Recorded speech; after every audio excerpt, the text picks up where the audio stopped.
ship passes our shores every day. But the real question is whether opportunity stays with us or goes. This is the first episode of the Ports and Shipping Sector series organized by the Lalit Athuratmudali Research Center in collaboration with Lalit Athuratmudali Foundation. Today's discussion is not just about ports or logistics. It's about how the nation moves and what sort of value ports and shipping sector adds into the Sri Lankan economy.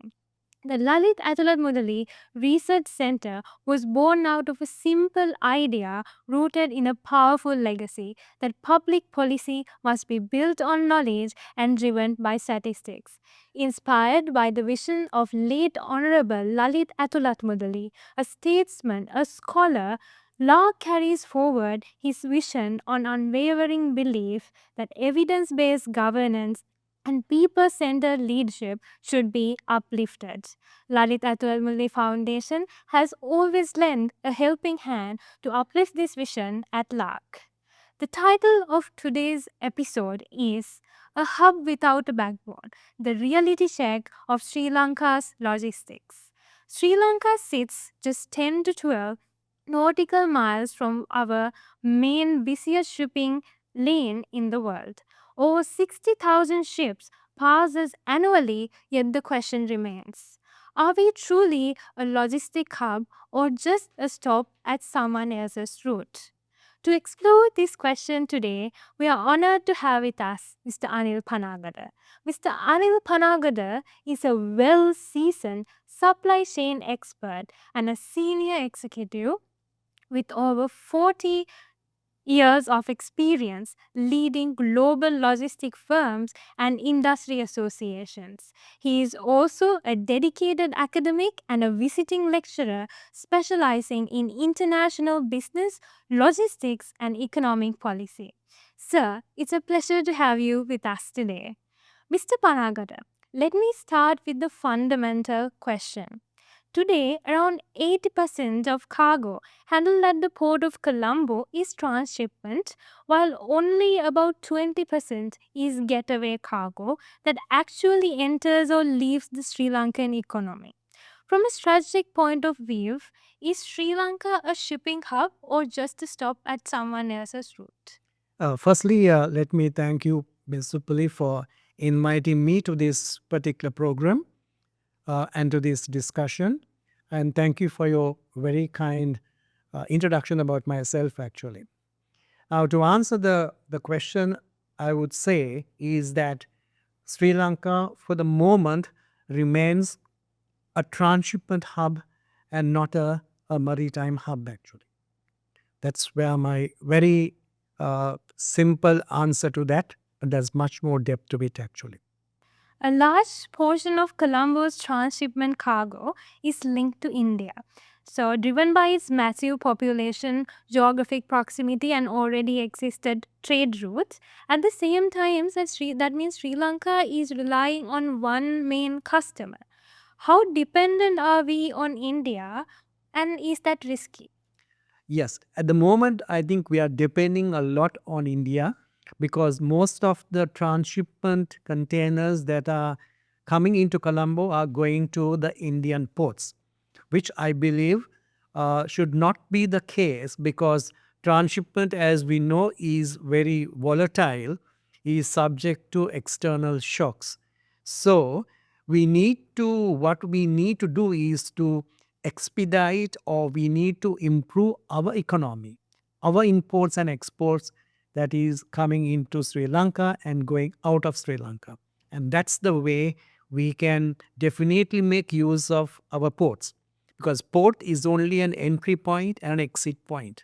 Lot more have to be done within the economy to make sure that we generate that business that goes out and comes in actually, and that will make our port more volatile, can be a more, I would say, more can increase its capacity, can increase its productivity, efficiency. It is only by that. We cannot depend only on transshipment business.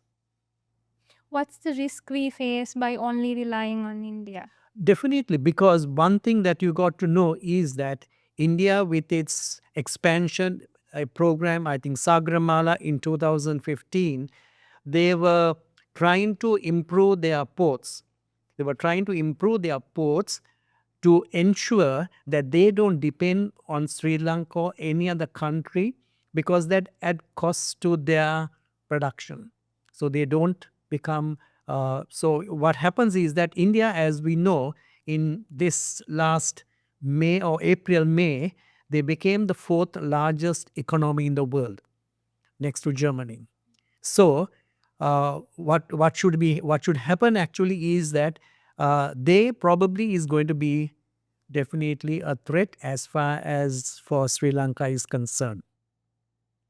So by early 2025, Vizhinjam had already received over 150 vessel calls and handled hundreds and thousands of containers even during its test phase. So it's also located just 10 nautical miles away from the main shipping lane, but Colombo port is there around 51 kilometers away from the main shipping lane. Given this reality, can Colombo compete with such new regional ports? We definitely can compete, as if we can improve our efficiency and quality, productivity improvement. The ports have to be more efficient. We have to make sure that the port is able to cater to any types of services where a ship requires when it comes to a port. A ship comes to a port not only to bring imports and exports, they probably will want to have fresh water, they want bunkers, we call fuel actually, various other necessities, maybe repairs actually. So the port will become definitely a maritime hub if we are able to provide those services as well. So at the moment, as I said, it is not a maritime hub. It has become just a transshipment hub. Of course, we do provide some of those services at the moment, but not with efficiency. So, in having said that, actually, and I said I keep saying this, that in order for a port to sustain, actually, we as Sri Lankans, our imports and exports volumes have to increase. No matter what government comes into power with long-term policies, they got to continue with their imports and exports and get connected to the global arena. Right, and there has always been a growing discussion about adopting a two-port strategy. For example, Colombo focusing on fast-moving containers such as transshipment, while Hambantota focuses on vehicles, fuel, industry activities, and value-added logistics. So, in your view, should Colombo and Hambantota play different roles? Yeah, actually, when it comes to a situation where Port of Colombo was getting congested, and at that time the Port of Hambantota was coming up actually by the China merchants holdings, port holdings, right? We shifted our car carriers, or we call ro-ro vessels, roll-on, roll-off vessels, to Hambantota, in order to ease the congestion was that is building up in the port of Colombo. So that was a good move. That was that time actually, and I believe there is a capacity. There is a capacity issue. There is a capacity that you can build in port of Colombo. I mean, there is a limit that you can go up to actually. Now, right now we have five main terminals, starting with JCT, Jaya Container Terminal, which is completely handled by the Sri Lanka Ports Authority. Then we have a joint venture or a public-private partnership with SAGT, South Asia Gateway Terminals. And then, of course, we have the deep sort of draft port, which is the CICT, Colombo International Container Terminal. Then, of course, we have the East Container Terminals, which is once again with the Sri Lanka Ports Authority, and also then we have the Colombo West International Terminal with the Adani Group and John Keel's actually, which they are building up actually. So, but there's a limit that you can do business, or we can bring vessels into the port of Colombo. So I think the two port strategy, I would say it's more than two port strategy. We need to make sure that we build up the port in Trincomalee as well actually. which is very important actually, right? Because we have more than we have Colombo, we have Hambantota, we have Gaul, we have Trincomalee, then of course we have KKS, Kankasanture, and those ports too have to develop actually, right? So that is a must, because Port of Colombo can handle only that much. So will be Vizhinjam, right? And that's why Sagarmala, which was the Indian initiative actually to develop all ports, and that's how I believed during the last 10 years that they were able to come up to the fourth largest economy in the world. I'm sure there are enough and more data to show that that has been one of the key areas that they have developed actually in order to cater for their imports, exports, as far as the international shipments are concerned. And the next thing is more than 95% of freight in Sri Lanka moves by road. Even though road transport is 3 to 5 times more expensive than rail for bulk and container cargo, in contrast, India has invested more on these rail links and dedicated freight corridors and rail based logistics. Why does everything still move by truck in Sri Lanka? I used to ask this question from some of the shipping professionals and economists and government officials actually. I said, just think of 50 containers coming from Kandy to Colombo by road and see the amount of traffic congestion that you are going to create. Put those 50 containers on rail and bring it to Port of Colombo or to the closest port.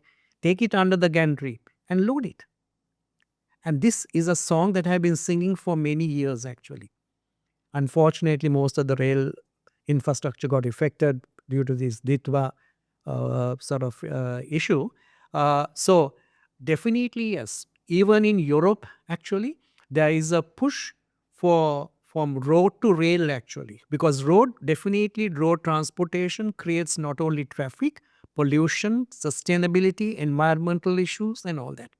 So we need to develop our railway system. Now we have got a good chance. Now some of them have got really damaged or because of this issue.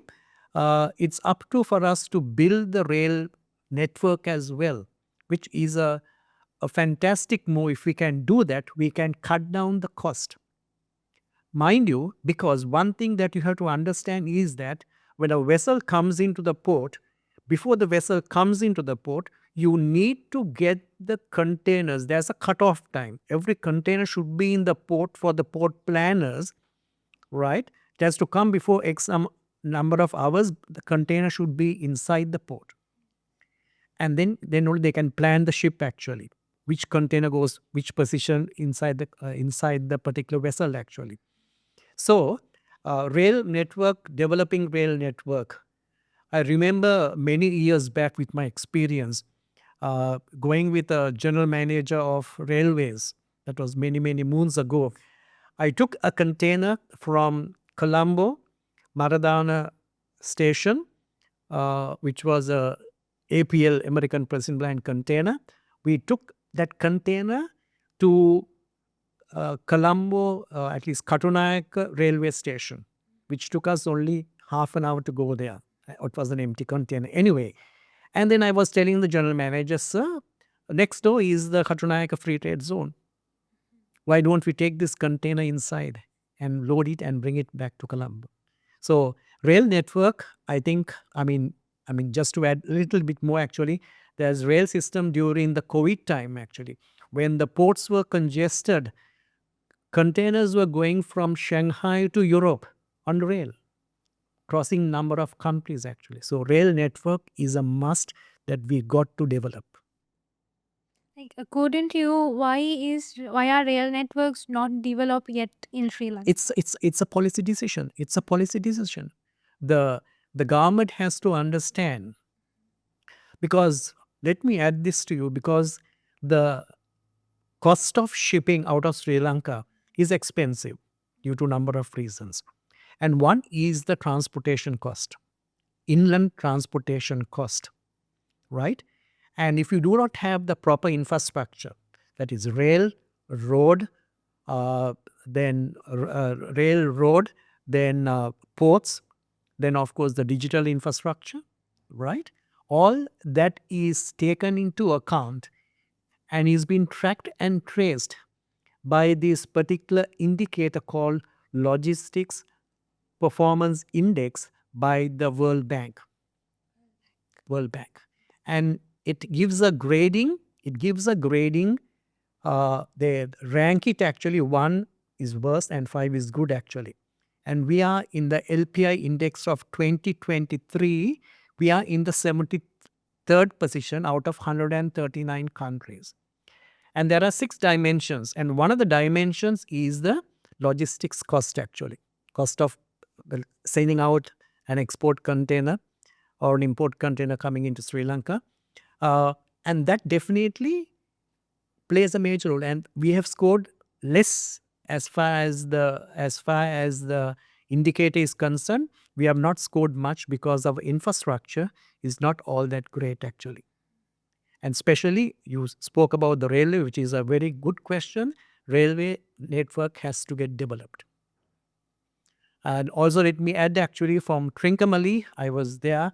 Trincomalee from Trinco to where was it, to taking containers to Mahu, from Trinco to Mahu, containers on rail from the railway station China Bay. We used to carry coal for for a cement company, right? And we go up to Mahu and then back again loaded onto road, right? So we don't have a rail link going down to Putlam actually. Today, a container can take 1 to 2 days to move just 100 kilometers inland from Colombo. In global logistics hubs, the same movement takes only few hours. Can we be a logistic hub without rail links, according to your opinion? No, I think I'm reiterating what I said actually. I said the importance of rail coming into the scene. And I want to emphasize with another example actually. With our, take a simple example from the farmer to the plate. When the fruits and vegetables come, 40% there's a waste actually. The supply chain does not work properly, especially in the government sector actually. The private sector, that's very much less actually.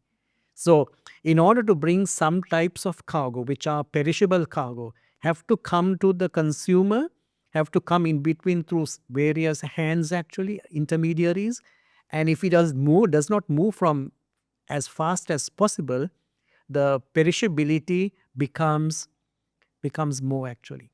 So a rail, as I mentioned to you actually, using rail network will not only bring the cargo on time to the outlets, maybe the supermarkets or maybe for other places, and also will definitely have an impact on our environment, sustainability, and then of course it will be a win-win situation for both consumer as well as the farmer as well. Because if we do not collect and bring it faster to the customer, I mean, it's a waste of time. It's a waste of money actually on both sides actually. And then as a consumer, I had to pay more actually. That's right. So exporters still enter the same data into multiple systems nowadays, and they rely on paper documents and face clearance times that stretch beyond 24 to 48 hours in Sri Lanka compared to under 4 hours in other ports like Singapore. Why are ports in Sri Lanka still slow in clearing cargo according to your experience? Yeah, let me give an example. If someone looks at the news article which appeared last Sunday, Times actually, right? It says there are a number of containers are held up within the port because the clearance of containers have become slow. They are not using the green channel, they are not using scanners. They have gone into the mode of doing every container a physical check. They open up and check each and every particular container. Now that takes time. I mean, it says it takes more than approximately a month to clear a container. Imagine if it's a pharmaceutical container, if it's a perishable container, if it's an intermediary sort of like a fabric which is required for the export market actually.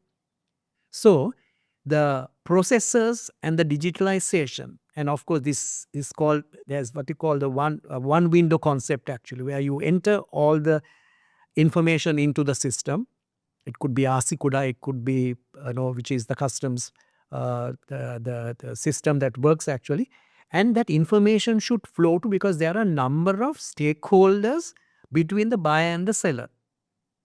There are shipping lines, shipping agents, freight forwarders, clearing and forwarding agents, transport agents, customs, the ports authority itself, and then there are other institutions where you have to get approval, get certifications actually. So all those particular institutions should be get fed when one consignee or a exporter sort of enter information that should flow into all their systems.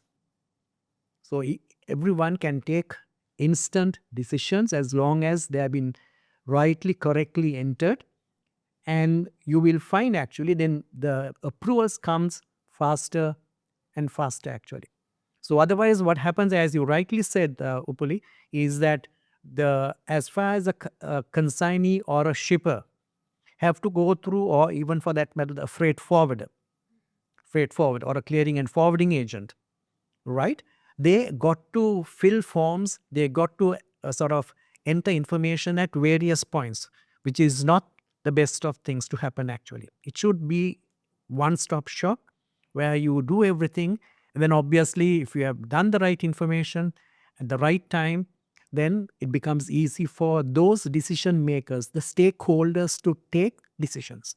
For example, if you are exporting perishables, I mean, you got to make sure the shipping line or the shipping agent that if it is perishable, then you have to have special type of containers, reefer containers or refrigerated containers. They have to prepare. They have to find the refrigerated containers. They have to make available for the exporter. Yeah, so they know beforehand, 1 week ahead or X number of days. They know the shipping line has to prepare that container. And then, mind you, let's say you're exporting dangerous goods cargo. There are 9 classes actually. So where you have the material specification data sheet, MSDS, have to be sent, or information should be fed into their system. The shipping line knows, the freight forward knows, this particular shipment is DG cargo, dangerous goods cargo. The shipping line knows about it. The ship knows actually, then they know where to place the container. So this information flow is so important for everyone, even the shipping line or even the port, where to keep this particular container. This is a DG container. If there's a fire, we have all the fire equipment ready for that. I mean, you take the example of Express Pearl, what happened actually, right? So information flowing at the same time to all the stakeholders, not only to the buyer and the shipper actually.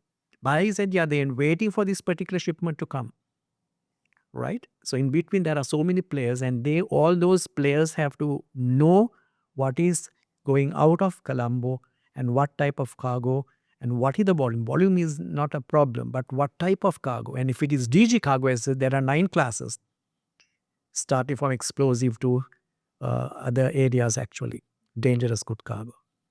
Yeah. In an era where global ports compete not just with cranes and terminals, but with software, data systems, and digital trust, what do we stand to lose if Sri Lanka fails to fully digitalize trade processes? What sort of things would Sri Lanka lose by not going digital? Yeah, to answer that question, as I mentioned to you, digitalization with so many stakeholders in between the buyer and the seller, right? Information has to flow from one person to the other. People have to take decisions, and we have to make sure the digitalization, as far as in Sri Lanka is concerned, and especially in the imports and the export trade actually. because our imports and export trade is the main area that we can get our revenue coming into Sri Lanka actually. Apart from the remittances what we get from the outsiders, from our people who are working out, then also the industries like the tourism actually, import export trade. Right now, if I rightly remember, it's about between 12 to 15 billion dollars worth of exports that are going out of Sri Lanka, which is not the best of things. And our exports are mainly still the tea, rubber, coconut, apparel, which came latterly actually. And then, of course, gems and jewelry, and maybe, right. And the other thing that happens is that we need to improve as far as it's not just sending the tea, it's not just sending rubber, it should be the value additions to that particular product.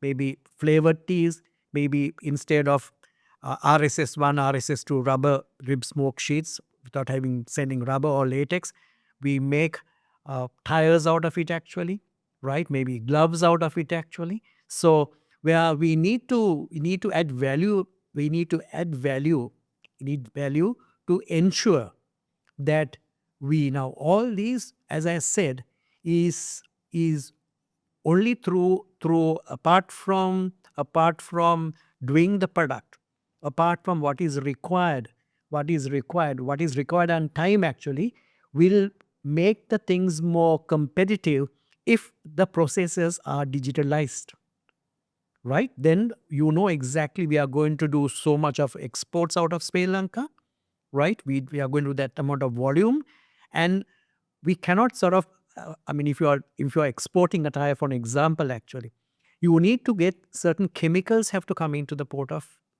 through the port of Colombo. It has to be cleared and taken to the factory, right? So, in which means we need to import chemicals, right? So in order to know the chemicals actually, because chemicals at times is not only sourced from one particular country. As far as the buyers are concerned, as far as the exporters are concerned, they want to get the best of chemicals from the best at the best price actually, right? And from various sources, right? So where we have found during the last few years actually, when things are not very stable, as far as the global economy is not very stable, they will try to source from near sourcing, from the suppliers which are closer to Sri Lanka, not trying to supply from a far off place actually. Now all that information should be tracked and traced through your digital systems actually, right? And what would be the cost? What are the shipping lines that are available? What are the vessels that are coming into Sri Lanka? When it is going to come? Because they are working according to, the exporter is working according to the buyer's requirement as well. They have signed an agreement, right?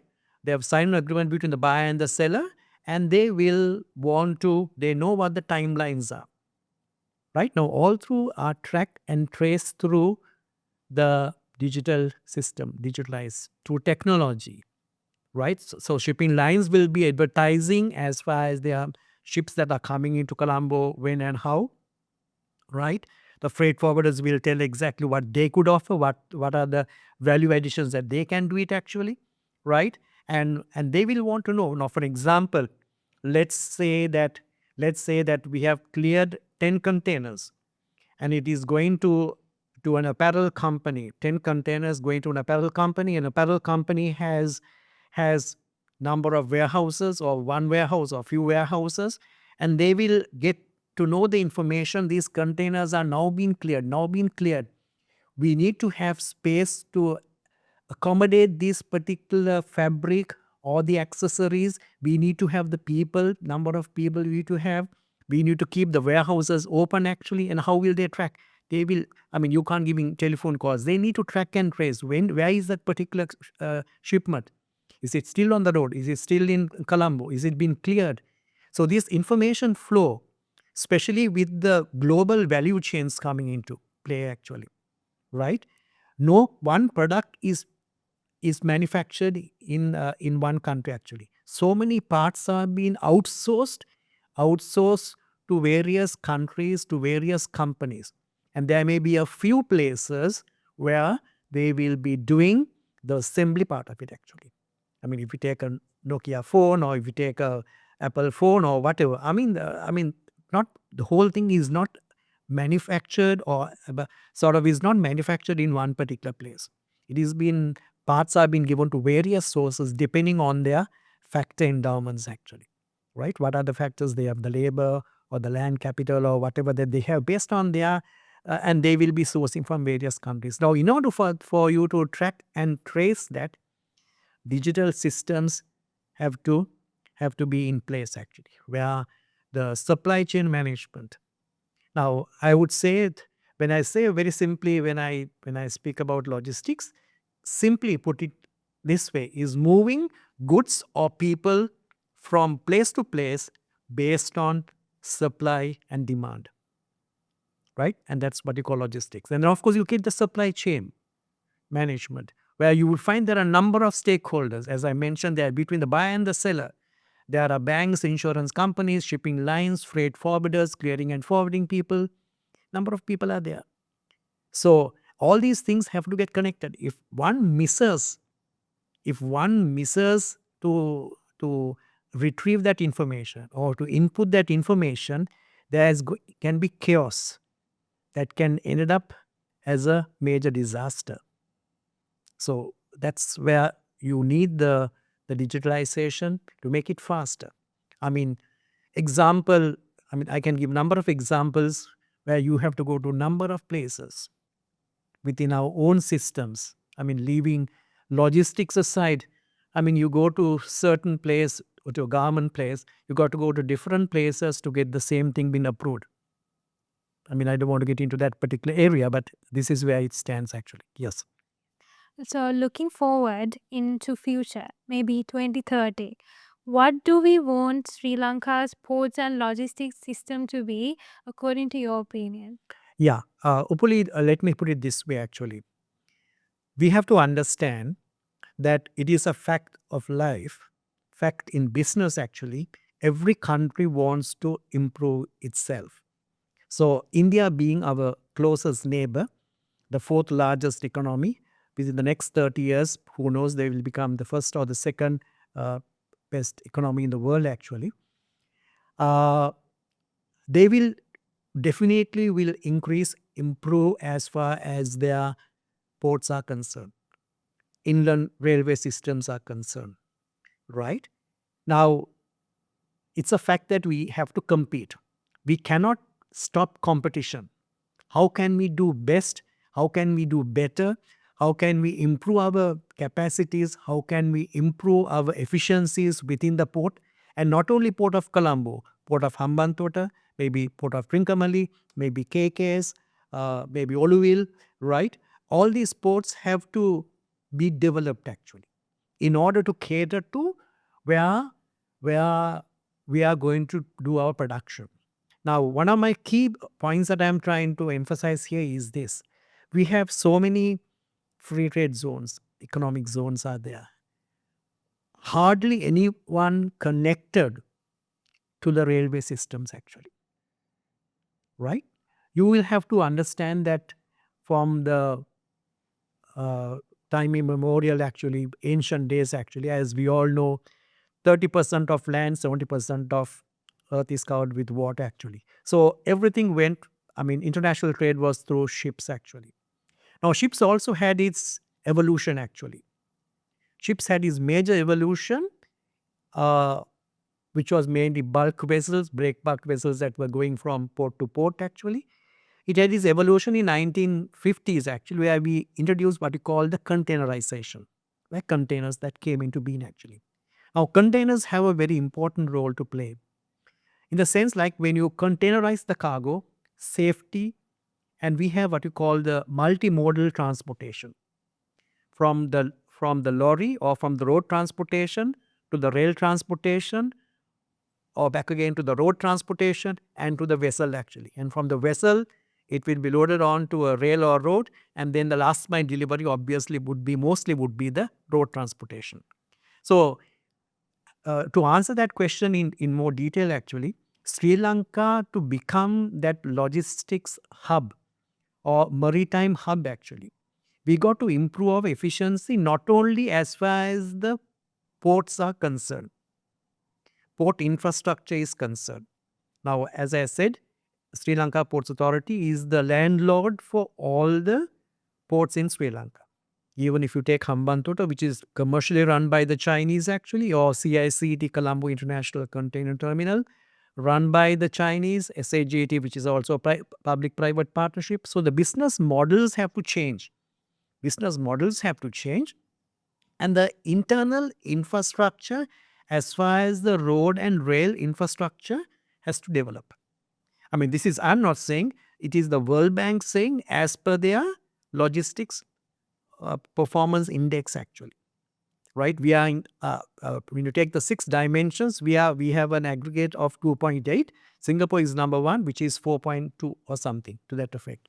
So the important thing, of course, is that how are we going to, if we become a maritime hub, if we are able to provide all the services what a vessel requires, yes, the vessels will come. But then at the same time, during the next 25, 30 years, we need to expand our basket of exports.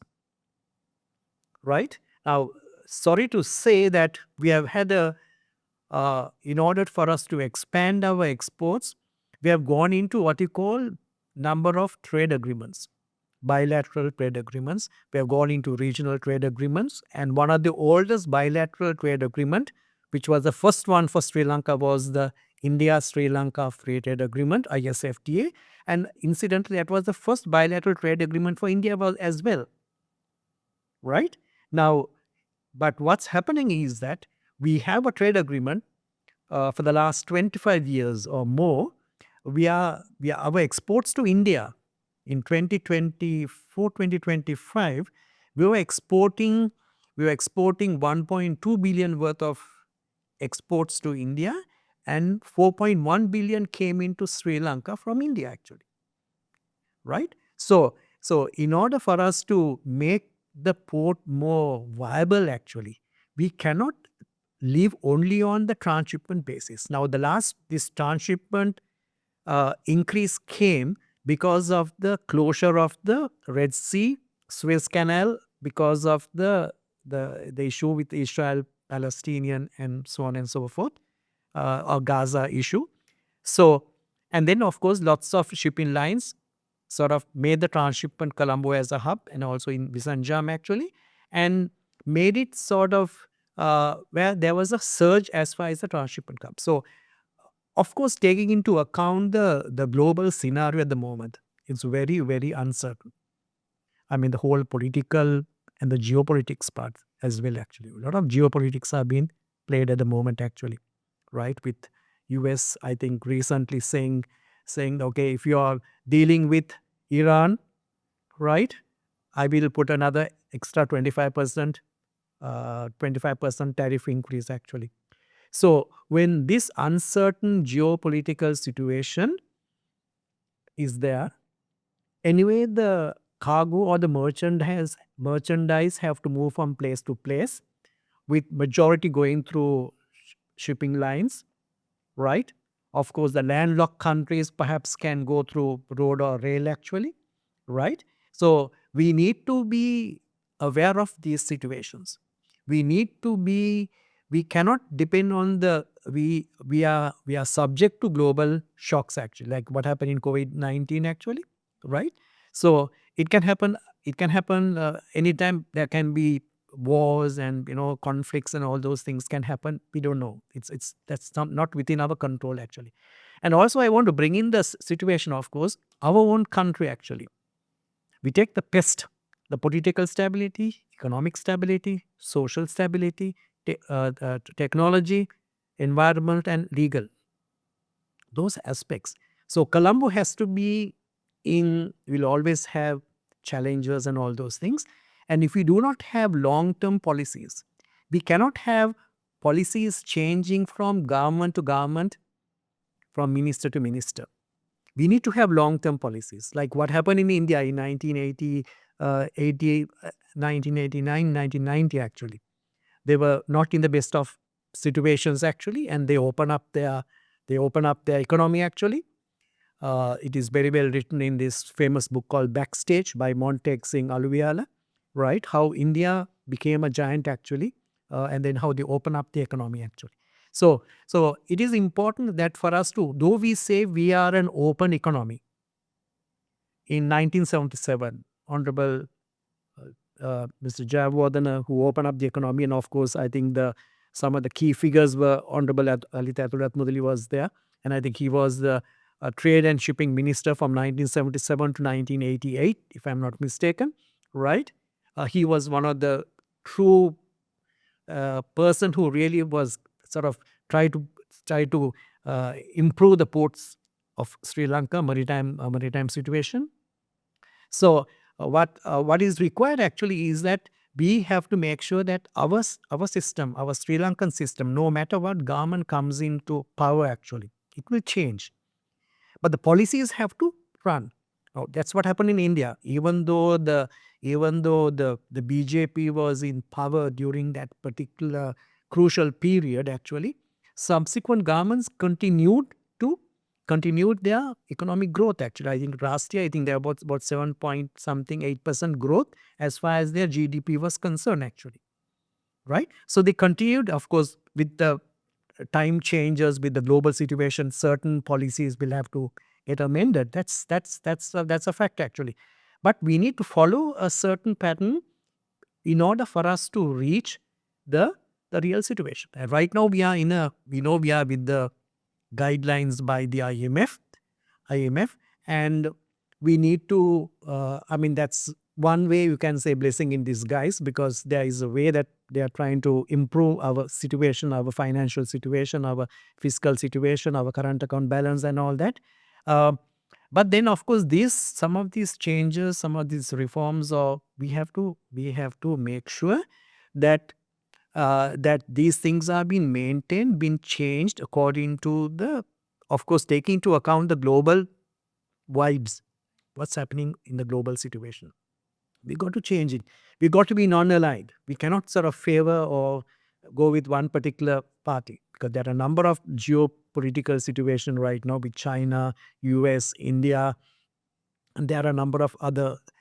Now, if you take the World Trade Organization, WTO actually is there, and WTO has its own rules and regulations. But to what extent, US and couple of others are following the WTO rules is a big question mark actually, right? WTO, of course, WTO came with the GATT agreement signed in 1947-48, and then of course in 1995 the World Trade Organization grew actually, and we were one of the first signatories as Ceylon in 1947. Before we got our independence, we signed the agreement actually, right? So having said that, actually, as I said, to give a bit of a broader picture, is that Sri Lanka, yes, we are in a fantastic geographical position. We can serve both east and west.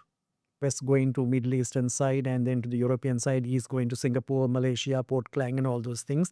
We can serve those particular vessels. The ports have to develop, not only Port of Colombo actually, not only the two port strategy. I think all ports have to get developed actually. All ports have to get developed wherever there's possibility actually, because the Port of Colombo has its only limitation. Cannot go beyond. There are 4 or 5 terminals actually. I'm not sure whether the land is available for us to grow further. So which means Hambantota definitely plays a major role as far as the roll-on, roll-off vessels or the car carriers and various other equipment actually. And there comes the zone as well, I think the special economic zone in the Hambantota area as well, right? And the other thing that I just want to reiterate is that these particular particular zones have to get connected to proper infrastructure or to rail systems, where they will get their imports on time and their exports leave on time. And then with that you find actually, and all those systems track and trace through digitalization, and all the government institutions which has to give approval, one window or one-stop shop, whatever you may call it actually, has to get connected one to the other. There can be glitches, but then that will definitely help as far as the importers and exporters are concerned to cut down the cost, the timeliness part of it actually. So the customs also have to change. As I said, plays an important role. The border control. Yes, we had an issue. That's not the point. That does not mean that all containers should be physically checked, which is impossible. And then that will make life very difficult to get a container out, which has come as an import container for consumption, right? Consumption, or maybe as an intermediary good, as fabric to produce for the export market actually. So the customs have to, I think, according to the paper, it was saying that only 3 verification places are there for the containers to move out actually. The green channel is not being used 100% due to the issues that we have experienced, which use technology. Scanners are there. So we need to understand all those have to be taken into account when you're formulating policies actually. Thinking 35, 40 years ahead actually. 40 years ahead. We need to have policies. Obviously, down the line, there will be changes. There will be amendments depending on the global situation, right? So it's important that we take all those into consideration when we are formulating policies, and also the subsequent governments have to follow those particular and do the changes, amendments as and when they want to, but continue in that particular path. That gives the stability for the country. Then you will start finding foreign direct investments coming into Sri Lanka, FDIs. Last year, I think we would have got about $1 billion, which is far below when you take the region. So many FDIs have been coming into other countries actually. But Sri Lanka has not been able to attract those FDIs. Or without FDIs, or without having public-private partnerships, we cannot grow. And only when the local economy grows, when it's attracting imports and exports, right, then the ports will also start getting activated, getting hyped up, and they will definitely be, because those are the entry and the exit points. And then obviously they got to, as far as the Sri Lanka Ports Authority is concerned, they are the landlords. They have to maintain the ports, what is required, all the necessities, infrastructure is concerned, either by themselves or through public-private partnerships actually, which has developed the port of Colombo, so as if we take the port of Hambantota, which has been given on 99-year lease, right? So these are some of the key areas which we need to think ahead actually, because this is, they say, international trade, right? International logistics is the lifeblood of international trade. I'm not saying this is the World Bank is saying. Logistics is the lifeline or the lifeblood of international trade. And trade is the most important, one of the most important factors for a growth of an economy and also for poverty alleviation. Creating jobs, that's important, right? So if there's vibrant economy, there will be lots of businesses that will be created, jobs will get created, employment will be generated, and you will find there will not be a surge of people leaving for greener pastures. Last year so many hundreds and thousands people left Sri Lanka according to the newspapers actually, right? And that will stop, and that will create an environment actually that we can be a powerful nation actually. So ports, as you started off saying actually, one of the main visionaries was late Honorable Atulat Mudali, and when he came, I think it was the JCT or the QAQ, Queen Elizabeth Quay and the JCT Jaya Content Terminal, and he was one of the main brains behind trying to boost the maritime sector of Sri Lanka. So I wish to pay my tribute to Honorable Atulat Mudali, and because he has given that impetus for us to drive, and I think over the years it has not really, we had a lot of lapses actually, but I think it's for us to relook at past is past actually. I mean, whatever lessons what we have learned, how can we, because we know there's competition all the time. India is going to be the biggest competitor. I mean, that's a fact. And India is going to be the largest, one of the largest economies in the world. They're already actually. We need to, I mean, they get a lot of businesses. They get a lot of FDIs. Can we get part of that businesses to Sri Lanka? For us to be getting to the global value chain, the number of investments coming in. So, no, so that is the fact is the fact of the matter is that India will grow. India's ports will become more efficient. They will be one of the main competitors, not a threat, I would say, competitor. Main competitor, one of the main competitors. So we as the Sri Lankan policy makers are concerned, we have to make sure where should we invest. What are the areas that we should invest? We have to prioritize and make sure those monies are going to invest either by themselves or through different business models. Now, if you take the CICT, Colombo International Container Terminal, 35 years, I think, given to China Merchant Port Holdings, right? On a BOT, built, operate and transfer. CICT, which is the deep draft, 18 meters. Of course, the Colombo West International Terminal has a 20-meter draft actually, and that is a must when vessels come into when you have a huge container vessels, right? Which is carrying around 24,000 TEU vessels, is the largest container vessel to my knowledge. The length is about 400 meters, right? And so it can come and berth in Port of Colombo, right? So we have the facilities. So it can go to Vizhinjam as well, right? So we need to be aware of it, that we need to develop the ports in that particular fashion. Keep in mind that there's external shocks will be there. We don't know what lies ahead actually. We cannot predict some of those things, but we can get the vibes, the feelings actually, and then we tailor make our infrastructure, tailor make our sort of businesses attuned to that, and then of course be ready for the future. I hope this answers the question whether Sri Lanka is truly a logistic hub or just a stop at someone else's road. Mr. Panagoda, thank you for sharing your insights and inspiring us to think beyond the box. To our listeners, young leaders and young professionals, this conversation is exactly why LARC exists.